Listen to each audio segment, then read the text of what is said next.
मित्रों कहते हैं कि स्त्री चाहे तो किसी भी घर को स्वर्ग बना सकती है या फिर उसे नरक भी बना सकती है। बड़े बुजुर्ग कहते हैं कि स्त्री से घर का भाग्य सौभाग्य में बदल जाता है। वहीं सनातन धर्म में घर की स्त्री को लक्ष्मी का स्वरूप माना गया है। आज हम आपको बताएंगे कि अगर स्त्री अपने जीवन में यह 3 काम कर ले तो उसके पति और परिवार को कभी किसी चीज की कमी नहीं होगी और जीवन भर लक्ष्मी माता का आशीर्वाद बना रहेगा। नमस्कार, एक बार फिर से आपका स्वागत है द डिवाइन टेल्स पर। अतिथियों का सम्मान। सनातन धर्म में कहा जाता है अतिथि देवो भव, जिसका मतलब है अतिथि देवता होता है। हमारे दरवाजे पर आया भिखारी भी अतिथि है।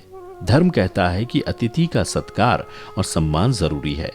अगर अतिथि का सम्मान नहीं किया गया तो पुण्य का नाश होता है और माता लक्ष्मी भी रुष्ट हो जाती हैं और दरवाजे से ही लौट जाती हैं। जिस गृहस्थ के घर से कोई अतिथि बिना सम्मान या भिक्षुक बिना भिक्षा के निराश होकर लौट जाता है, वह उस गृहस्थ को अपना पाप देकर उसका पुण्य लेकर चला जाता है। भगवत गीता में भगवान कृष्ण ने कहा है कि हर एक व्यक्ति में इनका अंश है। अगर किसी घर की स्त्री अतिथियों को निराश करके भेजती है तो वो भगवान कृष्ण का भी अपमान होता है। वेदों से लेकर महाभारत तक गृहस्थों के लिए जो नियम बताए गए हैं उनमें अतिथि, संत और भिक्षुक तीनों के सम्मान की बात अनिवार्य बताई गई है। स्त्रियों को घर आए मेहमान को बोझ नहीं, सेवा और आशीर्वाद का अवसर समझना चाहिए। रामचरितमानस में अतिथि को देवता का स्थान दिया गया है।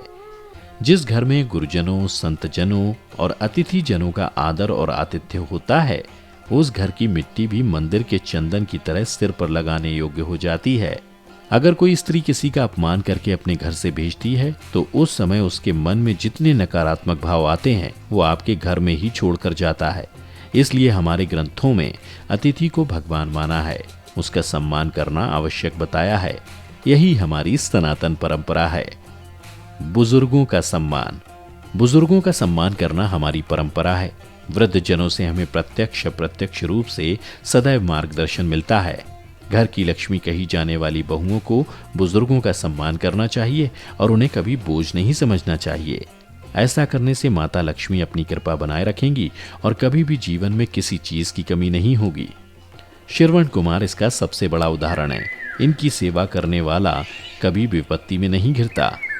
घरों की स्त्रियों को भगवान की पूजा से पहले अपने घर के बड़े बुजुर्गों की सेवा करनी चाहिए। ईश्वर की खोज में केदारनाथ से बद्री धाम तक की दौड़ व्यर्थ होगी अगर आपके घर में बुजुर्ग पानी और सेवा के लिए तरसते रहते हैं।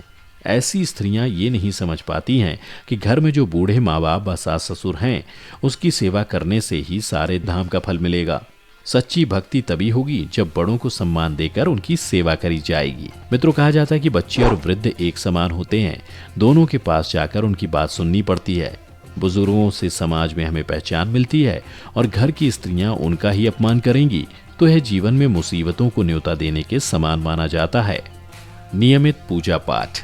मित्रों, गृह लक्ष्मी यानी घर की स्त्री को सोने से पहले कपूर जलाकर पूरे घर में दिखाना चाहिए।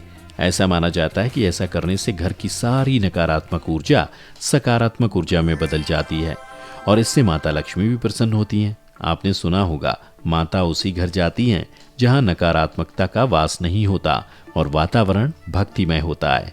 वहीं पूरे घर में कपूर दिखाने से परिवार में मधुरता आती है और रिश्ते और भी मजबूत हो जाते हैं।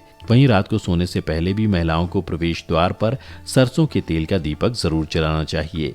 ऐसा करने से सुख समृद्धि की प्राप्ति होती है और जीवन के सभी कष्ट दूर हो जाते हैं। तो मित्रों, आपने देखा कि किस तरह अगर स्त्री अपने घर में केवल यह 3 काम कर लेगी तो जीवन में किसी भी चीज की कमी नहीं होगी। वहीं इनके अलावा अगर कोई स्त्री अपना सारा काम समय पर पूरा कर लेती है उस पर लक्ष्मी जी ज्यादा प्रसन्न रहती हैं और ऐसी स्त्रियों का पति कभी गरीब नहीं रहता। बता दें, ऐसी और भी कई चीजें हैं जिन्हें स्त्री द्वारा किए जाने पर माता लक्ष्मी की कृपा बनी रहती है। अगर आप उनके बारे में भी जानना चाहते हैं तो कमेंट करके जरूर बताएं। आज की वीडियो में बस इतना ही। हम उम्मीद करते हैं कि हमारी वीडियो के जरिए आपको आपके कई सवालों के जवाब मिल गए होंगे। अगर ये वीडियो पसंद आई हो तो इसे लाइक और शेयर जरूर कीजिएगा। अगर आपने हमारे चैनल को सब्सक्राइब नहीं किया है तो जरूर करिए। इसके साथ ही मुझे दें इजाजत और हाँ, इस वीडियो को अंत तक देखने के लिए आपका बहुत बहुत शुक्रिया।